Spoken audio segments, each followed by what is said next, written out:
everyone. My name is Anne Marie Smeraldi. I'm the interim director for the Michael Schwartz Library. We'd like to welcome you today to this event and thank you for joining us. We're thrilled to host an engaging event where we can recognize and honor the Native peoples of Northeast Ohio and the Cuyahoga Valley region. We'd like to extend our gratitude to Dr. Phil Wanyerka, who has prepared an illustrated lecture on the prehistory and archaeology of the Cuyahoga Valley and graciously provided the artifacts that we have on display in the back case. So I hope you take an opportunity to take a look at those. Dr. Wanyerka is a senior college lecturer in the Department of World Languages, Literatures, and Culture at Cleveland State University. He's a leading archaeologist who works in two distinct areas of research.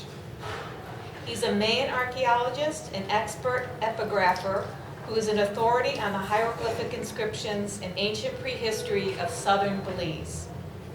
In addition, Dr. Wanyerka has also spent more than 40 years conducting archaeological and geophysical investigations at numerous prehistoric and historic sites throughout the woodlands of eastern North America, specializing in archaeology and prehistory of northeastern Ohio. So please join me in welcoming Dr. Phil Wanyerka. Okay, thank you very much for that kind introduction, and thanks. I want to thank Sarah and Beth and Amanda for hosting me here today. I see most of my students are here, so they're here for the extra credit, but I hope you learned something from the talk today. So let's get started. So before we get going, I just want to read this. CSU acknowledges that many indigenous peoples have been disposed from this region. We recognize that we are a guest in the original homeland of the living nations of the Miami tribe, the Shawnee tribe, the Eastern Shawnee tribe, the Delaware nation, the Wyandotte nation, the Seneca, Ottawa tribes, and others. With this statement, we acknowledge the painful history of genocide and forced removal from this territory, and we honor and respect the many diverse indigenous peoples still connected to this land upon which we gather. We also acknowledge the many Native American peoples who now call Northeast Ohio home. So with that, I'm going to get going and celebrate Indigenous Peoples Day and Peoples Month, and it's Ohio Archaeology Month as well in October. So let's get to it. So the Cuyahoga Valley, our beautiful Cuyahoga Valley, right? The Cuyahoga is an Athabascan word for crooked river. And as we all know, the river's been meandering for many, many centuries now. And we know that we've had a tremendous human impact on the Cuyahoga Valley itself. For those of you who remember the Creasy Dump, one of these big hazmat sites in Boston Township, it's been cleaned up now and turned into Howe Meadow, for those of you who remember that area. But again, the Cuyahoga Valley is best known for this beauty. I mean, when we see the great wildlife and the return to the natural beauty of what this place must have looked like 13,000 years ago is incredible. When we talk about the creation, I refer to my favorite Bugs Bunny, in which he's being interviewed by an interviewer, and he goes, tell me the story. And he goes way back with two tiny amoeba. And then the narrator goes, no, not that far back. But we're going to go back about 400 million years anyway, and talk about how the valley began. So we know all of Northeast Ohio is basically covered by an inland ocean, as well as much of the Midwest area of North America was covered by a huge ocean. It was roamed by this is the apex predator, Dunkleosteus. Dunkleosteus was a 23 to 25 foot armored plated fish with the most powerful jaw power of any creature at that time. It's found throughout this area in Northeast Ohio. So over millions of years of time, all of that accumulated shell and mud and sand began to settle and the pressure created the bedrock that formed much of this Northeast Ohio region. So eventually a river begins to be carved out and creating this beautiful Cuyahoga Valley as we know it today. The Ice Age also helped contribute to this, right? This new river washed away the more recent rock, and it was stopped by the Ice Age during the Quaternary period, which began 2.6 million years ago and existed all the way up to about 11,600, 11,500 years ago, depending on where we are in Ohio. And here you can see a map of Ohio showing the extent of the Ice Age. Now, many of you may have traveled out to the Virginia-Kendall section of the Cuyahoga Valley where you can still see where the last portions of the glaciers came through. It's really quite incredible.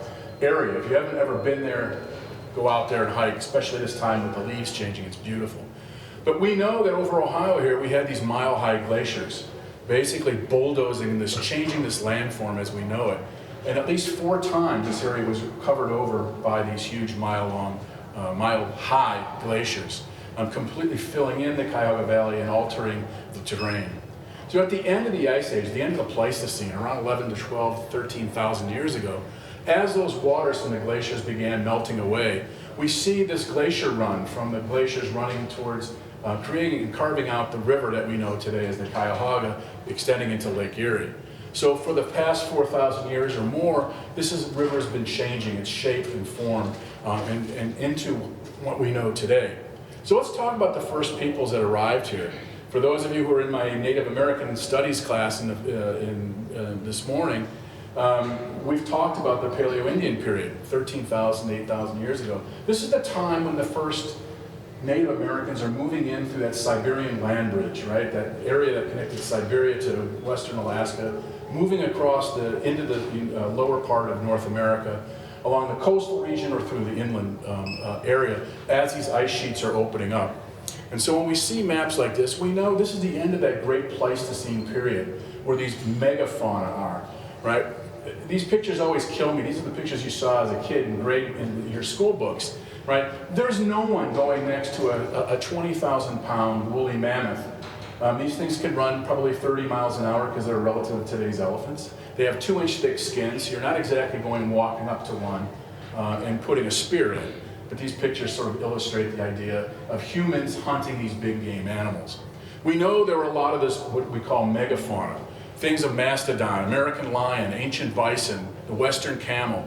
One of the most incredible creatures found in Ohio is the short-faced bear, about 3 times the size of a grizzly bear, much larger. So these were fierce and ferocious creatures, and also the Jefferson's ground sloth. We find these all the time at Native American sites dating to this time period, at least pieces of them dating to this time period. We know that they hunted them probably to most of that megafauna to extinction. But these people were hunters and gatherers and lived basically a nomadic life, changing and moving and following game and following resources from time to time. No major villages that we know of yet that we can say in North America, but these people created what most scholars refer to as the Clovis people. And Clovis is referring to these projectile points. And I call these projectile points not arrowheads because the bow and arrow doesn't come into Ohio until about 800 AD. So we have 13,000 years of history here in Northeast Ohio in which they're using this as their primary weapon. And this is the atlatl, right? It's basically one of those eureka moments where someone realized that if you try to throw a spear, a 6-inch dart at a woolly mammoth, it's going to bounce off this 2-inch thick skin. But if you added about another 2 feet onto your arm, you have about 30 times the thrust power. And I took my first class out to throw this in the first weeks of classes, which was fun out in the open out there, so they all had fun throwing that thing. But this was the primary weapon for about 13,000 years in Northeast Ohio, the atlatl. We have several sites in the Cuyahoga Valley that date to this time period. Here's one that happens to be on the Richfield side of the Cuyahoga Valley, which we see 2 early projectile points that date to about 10,000 BC.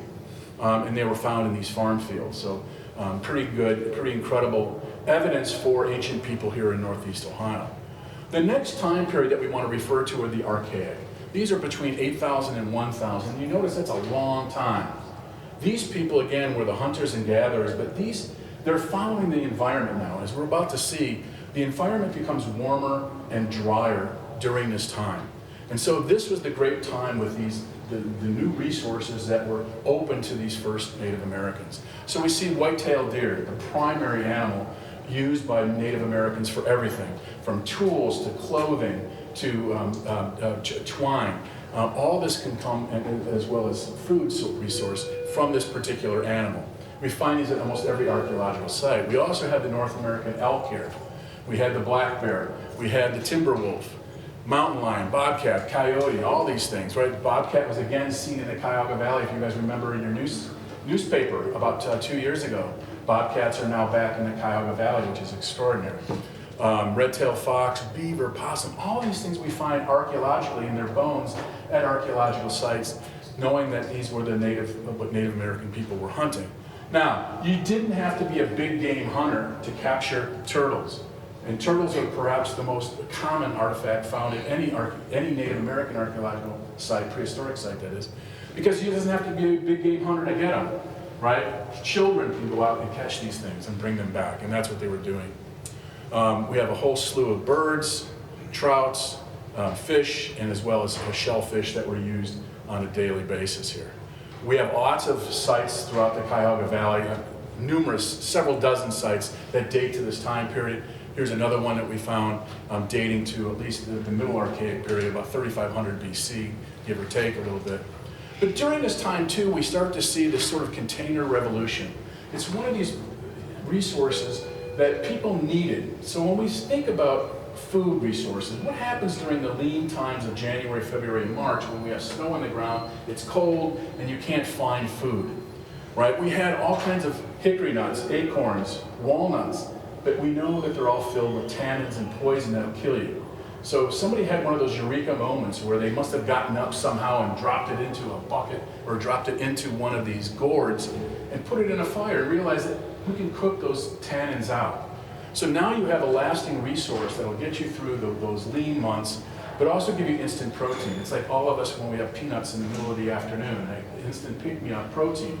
So these were a valuable food source. Now this is 1,000 years before someone had the other eureka moment of creating pottery, right? So this was the first thing, using fresh green gourds you could put in a fire and cook food in and use it maybe one time and then have to discard it, but gourds were plentiful. We have evidence for that by these roasting ovens. Here's one that we found in the Cuyahoga Valley way back in 2010. Oh my gosh, I feel old. And these roasting ovens were these big areas where they're digging a clay pit, filling it with stone, putting firewood in there, starting a fire, putting a slab of hind quarter of a deer in it, putting fresh green vegetation over the top of it and letting it smoke for 2 or 3 days. And we find evidence of all that. So we can collect charcoal from these things, and we can do all kinds of analyses. So we can figure out what kind of wood they're using. They're using good hardwood. And we can also figure out what kinds of things that they're cooking, right? What kinds of food sources were being cooked in there by things that are being spilled into the fire from the charcoal. So we send this off with checks for about $500 or $600 to my favorite ethno-paleobotanist at the University of Michigan. And she comes back and tells us that, we found hickory, we found oak, white oak, maple, sycamore, or we found mustard, or we found grass seed, or whatever it is that we found in these fires. So it's pretty incredible because now we can sort of get to the diet of these Native Americans and what they were using. So this is how we do it. We're using charcoal samples. Obviously, but the picture on the right we shouldn't be holding, but because it's for a class or for a lecture like this, I'm showing you. Our fingerprints would contaminate the sample. So we had so much charcoal, it didn't matter that we use this, but we have to be very careful. Protocols about what we're using. The image on the left is one of our former students, Sarah, who's collecting charcoal with tweezers and putting it in a aluminum foil pouch that we'll send off to have it analyzed. We also send it off for radiocarbon dating. Very expensive, but again, very helpful because it helps to determine cultural affiliation and the age. So if we send off that chunk of charcoal, that's what I send off to my friends at Beta Analytic in Miami, Florida, with a check for $1,600. And they'll come back and they'll tell me that this thing dates to 200 BC plus or minus 20 years, or whatever the date is. So it's a great thing.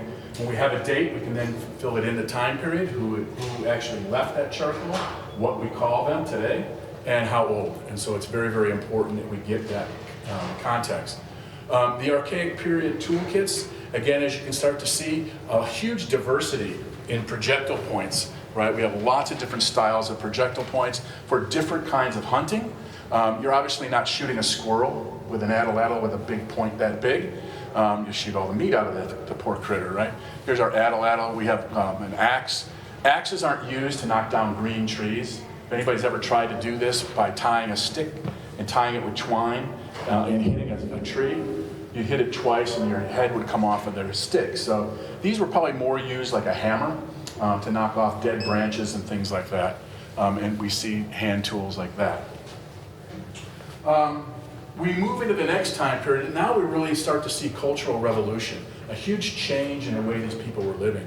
So we refer to this as the early woodland period from about 1000 to 100 BC, and this is also known as the Adena culture. We don't know what they call themselves because they didn't have a writing system, but it's the term Adena comes from the Adena farm in Worthington, in southern part of Ohio, after a type site where the first work at one of these early woodland sites were done about 110 years ago.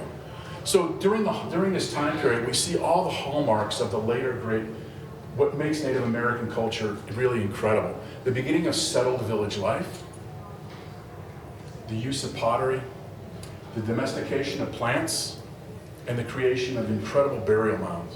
So we'll look at some of these. So settled village life.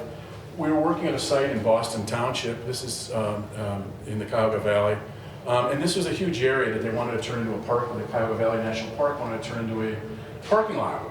So we did some geophysics out there. We set up our flux gate radiometer. It's like a giant metal detector, looking for differences in magnetic soils. And so if you took a shovel and put it in your backyard, put it in the ground, lift it up the ground, and put it right back, I could come back next week, a year from now, 10 years from now, 1,000 years from now, and find that exact spot, because once it's been exposed to oxygen, the air above, it changes its magnetic sustainability.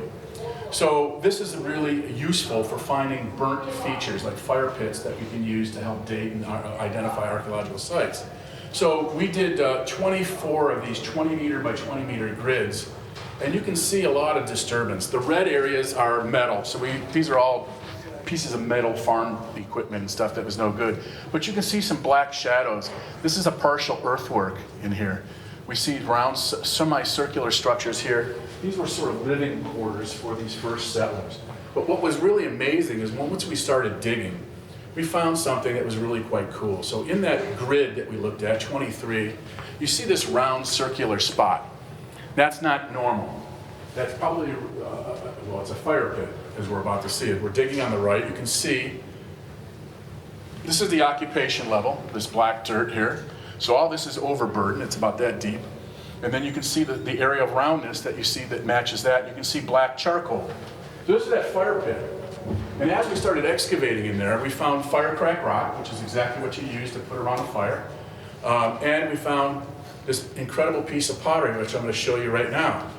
This is now the oldest dated oldest decorated pottery in Northeast Ohio. And I found it, so I'm very, very excited about it. Yes, clap, clap, clap. I got to name it. It's Limebark decorated, for those of you who care. But it's gourd-like, so it's burnished on the outside. It's a small piece, but it's burnished. So it was intended, you can see it's got a scalloped collar. It's got a line across there is a line of decoration with lines going across there, and then lines going across the vase. So it would look like this, right? A gourd. Because remember, the gourds were the first kind of pottery that was being used. So this is very, very early. So this is an incredible piece, because the oldest dated pottery that we had comes from 950 near the Stanford House. For those of you who know where the Stanford House, also in Boston Township, comes from. So we now have the oldest decorated pottery and the oldest pottery all in the same area, which is really kind of cool. The domestication of plants. These people were now domesticating plants that come from Mesoamerica, and it took some time to get here. Teosinte is the earliest form of corn that we have. And it starts out about 7,500 BC in Panama and moves its way north up into Mexico by 5,500 BC and into North America at various times, but coming into Ohio at around that 1000 BC mark. And I don't know, I'm not a biological anthropologist, so I can't tell you how one engineers a weed into corn as we know it today, but they did it. And if you look at your corn, by the way, modern corn on the cob, we're getting late in the season, but you can still find it. Count the rows of corn. There's 13 rows on a normal corn today. In the past, when we find archaeological corn, we see anything from 3 to 6 rows of corn. So it's a very different hybrid versions of corn that we see. We also have other kinds of plants, these native plants that are coming from here. And these are what we would all consider weeds. Pigweed, That doesn't sound appetizing. Anybody have pigweed with their salads today? Or lamb's quarter or goose foot? Chenopodium. Chenopodium is what you see here in the picture down in the right. Doesn't that look disgusting, right? This stuff here, and inside are the seeds. And these are seeds that people are using, and they're grinding it up and making it into a mash and eating it that way. It's a gruel, actually. So it's not very appetizing. It's actually, we've grown it and tried it. It's not very good tasting, but you could add other spices onto it, which they were doing to make this palatable. During this time too, as I mentioned, we saw the first mounds being built for the dead, and we see all kinds of events associated with that. And so we do have mounds all over the Cuyahoga Valley, as we're seeing here. And we also have enclosures, sacred enclosures. How do we know they're sacred? Well, we've dug enough of these and we don't find artifacts. When we don't find artifacts of everyday life in these and around these things, we know they were sort of religious purpose. So think about your church, if you go to a church or in that case, these things are always kept clean. It'd be like the White House lawn. You're not going to find trash on the White House lawn because it's kept clean. These sites were kept clean.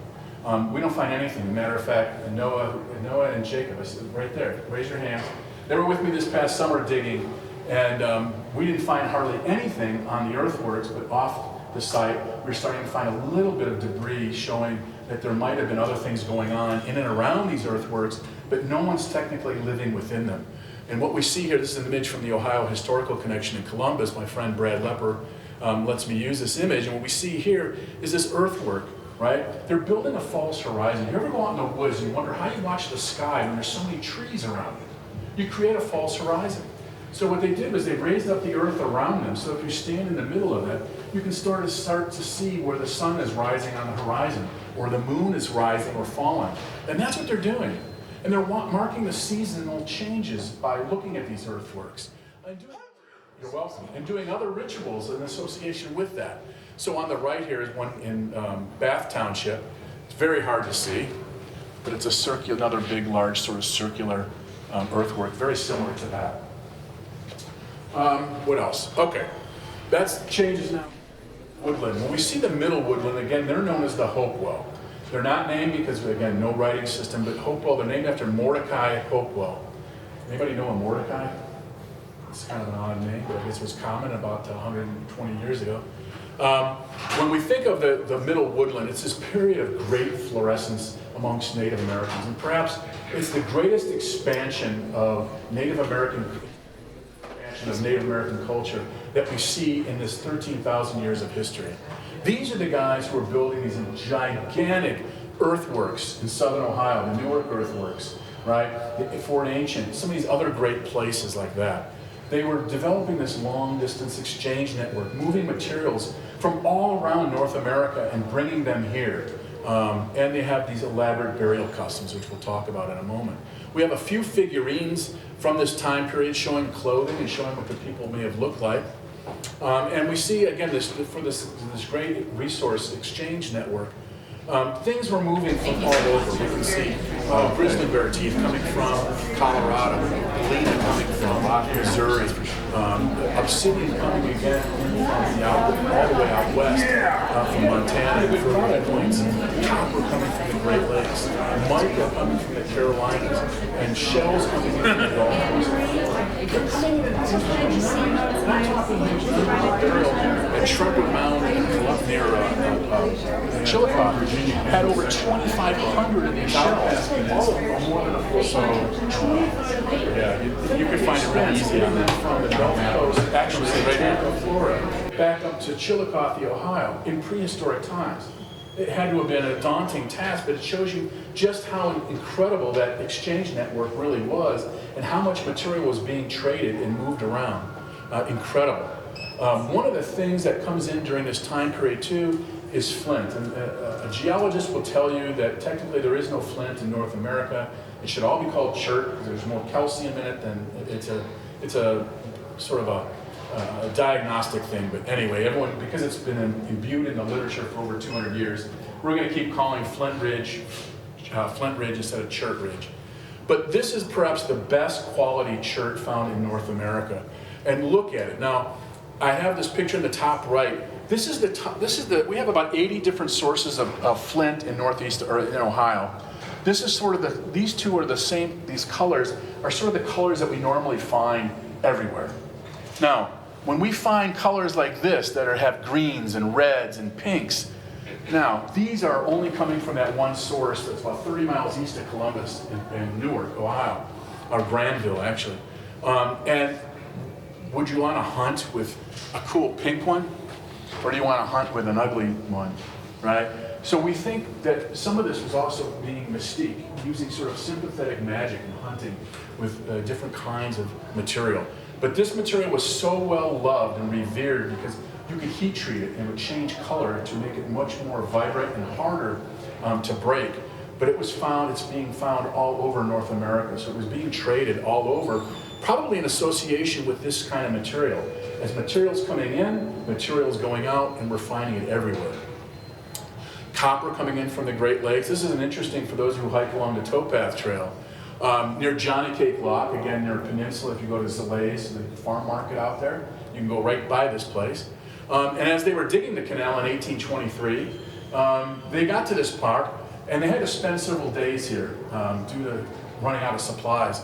That's why it was called Johnny Cake Lock. They made some flatbread in lard there. But anyway, they report finding a burial in which they found 2,300 copper coins.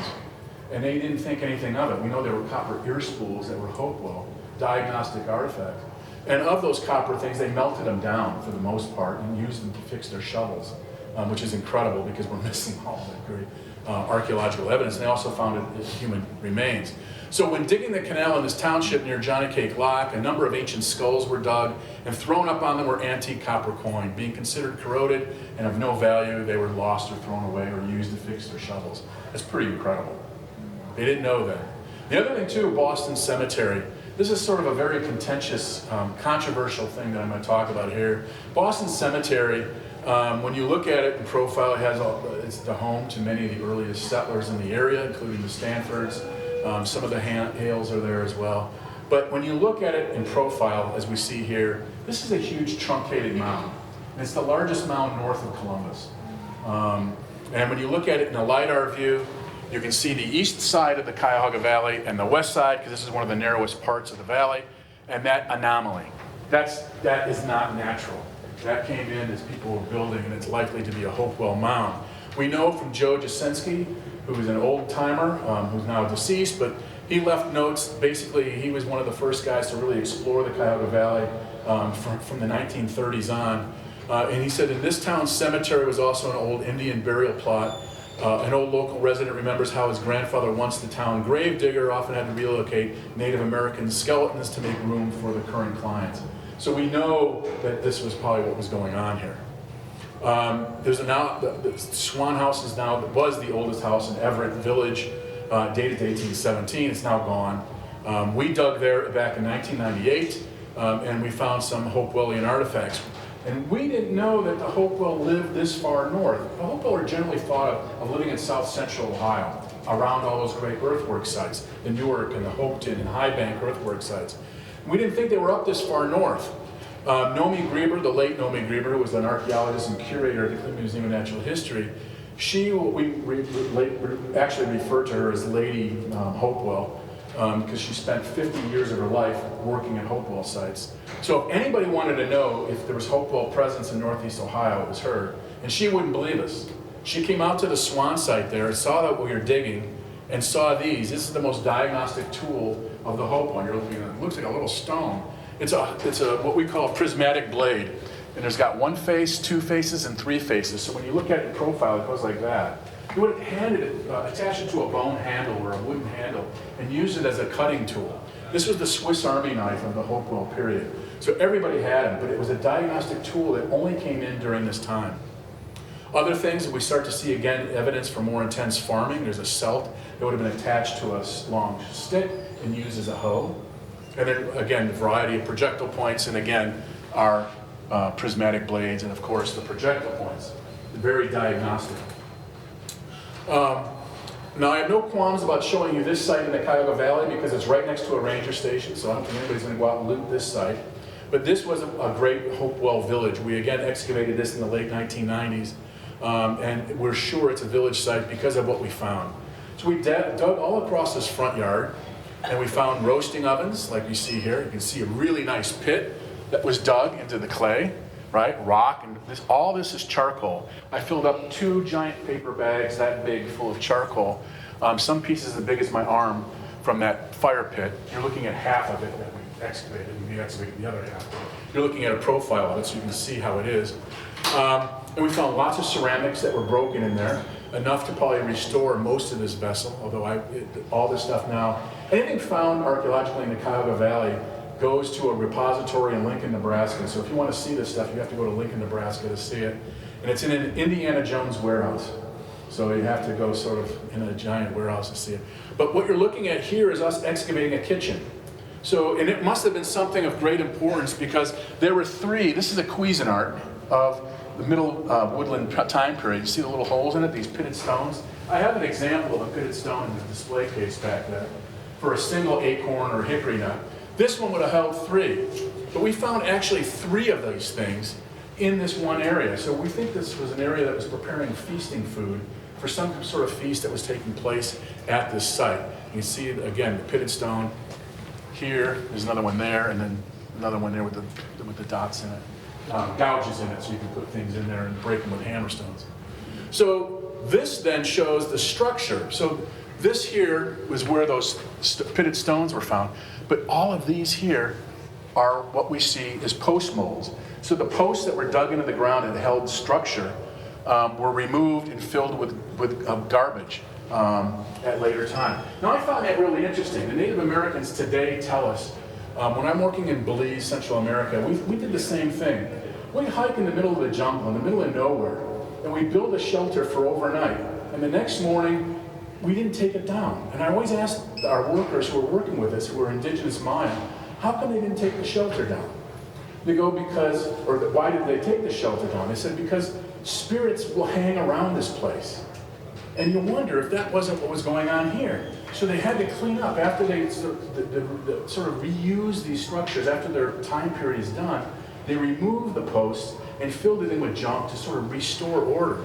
And I wonder if that's not what they were doing here.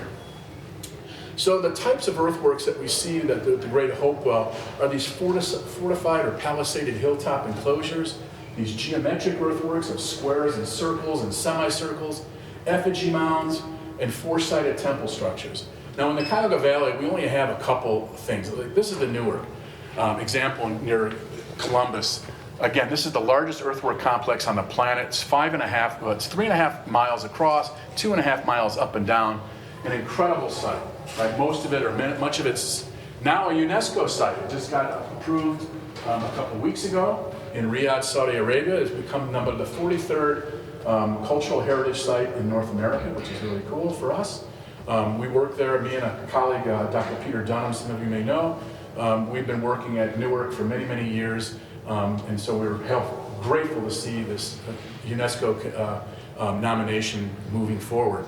But these are the kinds of sites, these geometric sites, of these gigundous. These are 20-acre square, a 20-acre circle. That's huge in pre-Columbian times to make something like that, with simple ropes and sighting sticks. And we know that these were all astronomically aligned. So when you see these things like this, you stand here on an observatory mound, every 18.6 years, that moon rises right through the center line of this 40-acre enclosure. And it's incredible. In 2026, we're going to see it again. And now that it's part of this UNESCO site, we're clearing all the trees, and we're going to be able to watch this come up. It's going to be incredible. But in the Cuyahoga Valley, we only have sort of these fortified hilltop sites. Sites like this. Colonel Charles Whittlesey, one of my personal sort of heroes, he wrote about more than 200 articles on the archaeology and geology of Northeast Ohio. And he wrote this volume here, Ancient Earthen Forts of the Cuyahoga Valley, in which he published and mapped many of these earthwork sites, like this one here. Again, we can see this is a high peninsula, and they put an earthwork in here and basically blocking off, creating sacred space in this area here. Now, what were they doing there? Again, we're not finding many artifacts there, so we consider it a religious site, because that's what we say when we don't find much. It must be religious, right? Now here's the earthwork today. In 1843, when Whittlesey, or 1869, when Whittlesey published this particular version of this map, he reported that this wall was 4.5 feet high. Now that's after almost 2,000 years of abandonment. Today, you can barely visible, as you can see one of my students using a flux gate on it, but it shows up really well in the flux gate data. You can see the circular structure there of that earthwork. All those black dots that you see are prehistoric features. Now, we were unfortunately not able to excavate those to sort of get a good date, but we know that they're there. So there's now what we call subsurface features that we can use to date this site. Here's the earthwork. I got my students standing over it. So you can really say, you can't really see much of it today. It was plowed for about 100 years, so that's part of the reason why it's no longer visible. But we have other kinds of earthen enclosures like this. Is another one that Whittlesey drew in the 1869 on the left, and that's what it looks like today. And it shows up in LiDAR. LiDAR is light detection and ranging. So a plane flies over shooting a laser at the ground. That laser shoots back at millions of times a second, which is unbelievable, and produces this image in which we can actually remove the vegetation. So it allows us to see the ground as the ground really looked and looks without the vegetation on it. Was that, excuse me, was that circle in that picture, is that the circle that's on the map? Yeah. Textiles were made from various plants, including milkweed and cattail reed. They were spinning it and weaving it into clothing. Pottery, basket and pressed pottery, as we see here. And then, again, elaborate burial customs. I'm not going to go too much into that. We have NAGPRA, Native American Grave Protection and Repatriation Act of 1990, sort of forbids us to excavate human remains these days. So we don't, if we encounter anything like that, we simply rebury or contact the Native American groups who are in control of this area, and they basically tell us to leave it alone. All this is sort of a simple but complex map. I'm not going to go too much into it, but all these cultures of the Eastern Woodland, including today's Native Americans, have this understanding of an upper world, a living world that we live on in the underworld. And so when we see this image of the Mississippian cultures, we see this sort of avian creatures, this sort of feathered serpent, and the thunderbird, right, with this coaxial tree that represents the realm, the connection between all these, the heavens, the earth, and the underworld. We see 4 of these different creatures. And all the Americas, the indigenous peoples of the Americas, that's north, central, and south, all have the same basic belief of this afterlife and this world that we're viewing here.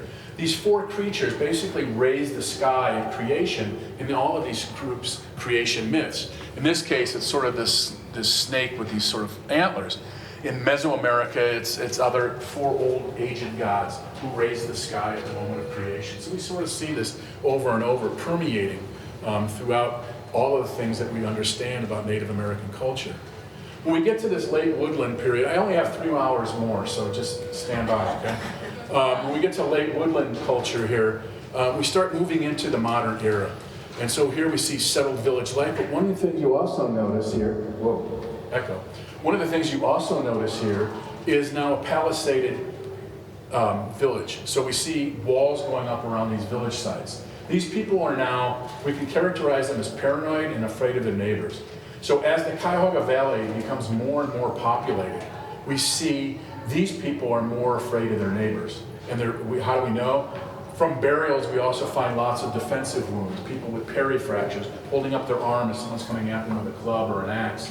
And we see these bones are being broken, that sort of thing. But we now know that these guys are the main agriculturists who are now spending most of their time dealing with agriculture, building milpas and forests in fields. We also see that this is the time of the arrival of the bow and arrow, and now we have true arrowheads. So again, all you guys are looking at those other things, oh, that's an arrowhead. No, it's not an arrowhead. It's a projectile. So these are arrowheads, these little triangles that we see here. And this image on the left comes from Picture Cave in Illinois, but showing clearly a Native American from this time period using the bow and arrow. We have several sites in the Cuyahoga, well, numerous sites in the Cuyahoga Valley. I'm just showing you off the site that we call the Riverbank site. The rangers constantly do patrol up and down the rivers, looking for looting, looking for all kinds of things, and yet we found a beautiful site here. You can see on the left or on the right a fire pit As we excavated it out, you can see the burnt soils there. We came down on charcoal and pottery being found in there. Not this particular pieces of pottery, but pottery similar to that being found there. As we sort of wind up with the end of the prehistoric period, the prehistoric period in Ohio ends in 1696 with the first written record of prehistoric peoples by historic tribes, by historic people actually, from the Jesuit fur traders from Canada, who make reference in these Jesuit relations in 1696, talking about the Cuyahoga Valley. So that effectively ends the prehistoric period in Ohio. But during this late prehistoric, we also want to honor Charles Whittlesey, the archaeologist I described earlier. We named this time period after him, the Whittlesey period in North America or Northeast Ohio archaeology, based on his work that he's done at all of these sites. These are those sites that the first Europeans would have encountered when they moved into this area from Connecticut, or as they're moving their way east or westward from the east. We see again these villages sites. This is in Virginia, so it's a little bit different, but I'm using it as a scene setter here. But again, these villages are palisaded around, protecting their areas. And again, Charles Whittlesey, the first president of the Western Reserve Historical Society, and again, author of nearly 200 books and publications on archaeology of Ohio. It is great honor. So here's a site, another site in the Cuyahoga Valley that you can actually go to. It's called Greenwood Village. You can hike to it. The park actually has big placards up showing it, but if you go there hoping to see an earthwork, good luck, because there it is. All right? And you're going, wow, that's really cool. That's cool, Dr. Wanyerka. I can see it clearly, can't you? There's a rise right here. It's only about this high off the ground today, because this area was plowed too. It only shows up in the geophysics, so we can see what's below the ground is still there. When they build these earthworks, this is the earthwork that you can see on the right. This is a high defensive location, so you're 100 feet up off the floodplain, and these are walls with ditches in front, okay? So what they're doing here is they're blocking off this area, creating sacred space within this enclosure, and they're making sure that they're blocking it off from all these different directions. And there's no way you're really climbing in from that back way, because it's a pretty steep climb. But these things have been plowed. This area, unfortunately, was plowed for many, many years by a farmer who lived right there and owned that parcel of property. But using geophysics, we were able to see the subsurface remains. When they built this thing, the Native Americans always clear this area to bedrock and start from there. They do burning rituals to purify this area, and then they start building. And that's what we find at most of these earthwork sites. There you can actually see a little of this wall right here. You can see the rise. That's about it. So go out there, you can see a little bit of it. The prehistoric toolkit, again, heavily based on agricultural sustenance. This is a net weight, the one that, this thing doesn't work on here. This net weight, a bone scraper, a celt, another celt from a shell, fishing hooks, and so on. So we have a variety of different tools coming in from that period. And again, we know some of the art. We don't have a lot of the great art that we see in some of the other cultures. At least it isn't known to us. Many of the early artifacts that were excavated in the 1800s, if you really want to see some of the best, you have to go to the British Museum. Because Squire and Davis, the two Ohio archaeologists who first excavated many of these sites in the 1800s, sold their collection, and it's now in the British Museum. So if you really want to see a lot of this stuff, that's where you have to go. But we do have a petroglyph panel. If anybody knows where the Rockside and Brecksville Road is, there's a McDonald's right on the corner there. Somewhere down along that cliffside, long gone, was a quarry that was quarried until about 1810 or 1910, and they reported finding 3 of these panels. And it was a priest who had a foresight from the Independence Presbyterian Church, grabbed that panel before the other 2 panels, or 3 panels together, including one that showed a male and female figure. They were destroyed. But the pastor came in and saved this sculpture. It's about maybe twice the size of this TV monitor. You can see a snake. It's really kind of cool. A bunch of different footprints, right? Footprints of geese and deer and things like that. This is a panel that's set into the church today. There's a little bit of drawing of it. I'm in the process of redrawing this right now. But it's set back into a church, and it was preserved. So it was pretty interesting that that priest saved that piece. as we're sort of ending up here, the South Park site, not the cartoon, but South Park is the name of another village site that dates to this time period, excavated by David Brose at the Cleveland Museum of Natural History in the 1970s, discovered a really big site, and with lots of different pottery, as you can see, the different styles of ceramics that were covered with different kinds of decoration. And then we go into I'm just going to go a little bit into this historic because I'm running out of time here. But the Moravian village, we all know this map of, well, we don't all know, but this map of Pilgrim's Rest. In 1876, we know that 95 Christian Delaware and 6 Moravian missionaries spent 10 months from 1786 to 1787 in the Cuyahoga Valley, somewhere in Independence. The million-dollar question is exactly where. We don't know. Here's a map of it. Unfortunately, the river meanders here quite a bit. And this other one that we think might be Tinker's Creek is maneuvered as well. So none of these are a location. That map is not good for locating anything. And many archaeologists have worked in this area trying to find evidence for that village, and we just can't find it. But there are markers and trail markers that describe that we know that was in this area. The Portage Trail, just to sort of wind up here, that served as the western boundary of the United States from 1785 until 1802, right? So the Cuyahoga River formed the western boundary of the United States, which I think is really kind of cool. And it's marked. They have the Portage County, or Portage, the area here made these giant arrow projectile points. They're about that high, made out of bronze. And they have them all along that path. And it's 7 miles between the Cuyahoga and the Tuscarawas River. This was the portage that Native Americans used to travel between the various areas. These were all routes, well-mannered, well-maintained highways by Native Americans. And also the peninsula and further points south in Akron monitor and really make this, honor the heritage of the past by creating these huge sculptures that you can see off of Merriman Road, showing that portage path. It's really kind of cool. Bierce writes, the Cuyahoga Portage Path and the Tuscarawas were formerly the boundary between 6 nations and the Western Indians. On the east of it were the Mohawks, the Senecas, the Onondagas, the Oneidas, the Cayugas, and the Ottawas. And on the west were the Delaware, the Potawatomis, the Wyandot and Wyas, and others, and small bands of Mingos.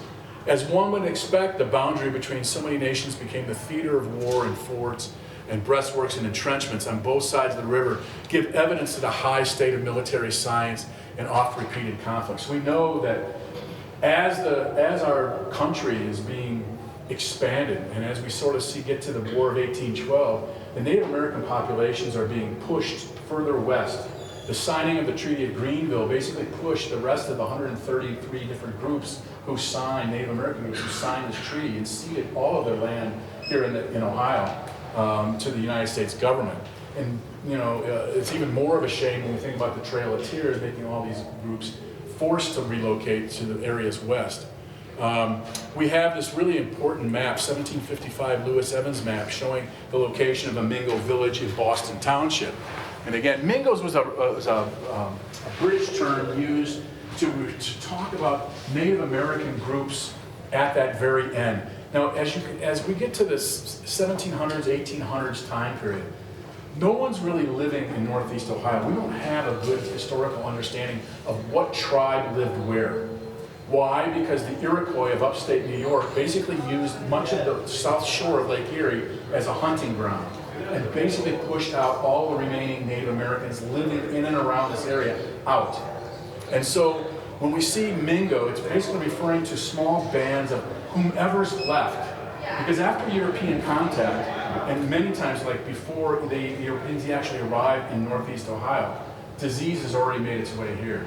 And we know that this is one of the largest genocides on the planet. Up to 90% of the indigenous population of North, Central, and South America were wiped out by European diseases within the first 20 years of contact. So we're seeing lots of that. Jonathan Hale arriving in 1810 into Bath Township.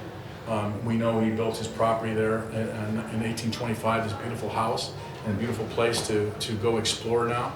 But when Mr. Hale moved into the township, he talks about Native Americans being generally friendly and lots of them in this area. We know that in Boston Township in 1802, the entire community of Boston basically cast out the last Native American woman who was living amongst them, basically forcing her to move. But on the surrender of General Hull at Detroit in 1812, the settlers west of the Cuyahoga became entirely exposed to the incursions of the Indians. Not knowing when an attack might be made, the inhabitants dug holes in the earth and buried their provisions and furniture. This is what happened to Jonathan Hale. He buried all of this stuff out of fear from Native Americans. But anyway, that's going to basically end my talk. I'll answer any questions, but as part of my responsibility for doing archaeology, I have to do reports, right? It's part of my permitting, so we do reports on all of the work that we find. That takes maybe up to 2 years to do all the analysis for every project that we ever work on. I do lots of public lectures like the one today and outreaches. We usually have an annual archaeology symposium, which we may try to do again this year in November. We do television and media, and then of course I want to thank the very kind staff here at the Michael Schwartz Library for inviting me to talk and allowing me to put some artifacts on display here. And I also want to thank most of all my students, because I couldn't do any of this without any of their help. So my students have been very valuable. I've had more than 120 students do archaeology with me over the last 15 years. Not a lot, but it's significant because most of those students have gone on to graduate school or are now working for private commercial archaeology firms and doing quite well. So with that, I'll be happy to answer any questions you have, and we'll go from there. We've got about 5, 6, 7 minutes or so. Any questions? I didn't cover everything, did I? Yes, I did. I usually do. I try. Nothing at all? Wow. You guys are all afraid to talk. That's what it is. There's one. Yeah, I got one. Early on, you mentioned it was an artifact rock with holes carved in it, acorns. Yeah. What was the purpose? Pitted stone. To hold the acorn in place, you can hit it with a hammer stone. Because if you have an acorn, it's going to roll away, right? Or a walnut. Think of a walnut. You put it on a flat rock, it's going to roll away. So they put a pit in it, so it wouldn't roll away, and they can hit it with a hammer stone and break it.